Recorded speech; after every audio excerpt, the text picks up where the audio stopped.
ఒక ఊరిలో ఒక వ్యాపారి మరియు అతని భార్య నివసించేవారు.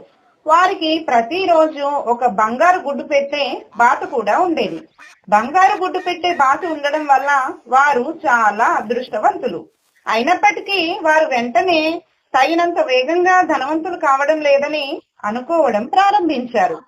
బాతు బంగారు గుడ్లు పెట్టగలిగితే దాని లోపలి భాగాలు బంగారంతో తయారు చేయబడి ఉంటాయని వారు ఊహించారు.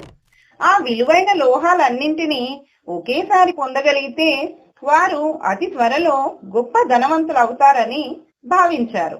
అందువల్ల ఆ వ్యాపారి మరియు అతని భార్య ఆ బాతును చంపాలని నిర్ణయించుకున్నారు.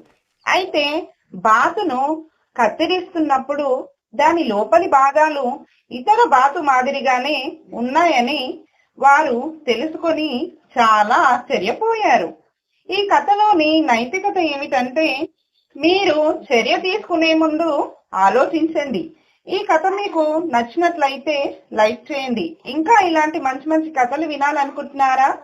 మరెందుకు ఆలస్యం, వెంటనే తెలుగు కిడ్స్ ఫన్ వరల్డ్ అనే ఛానల్ ని సబ్స్క్రైబ్ చేసుకోండి.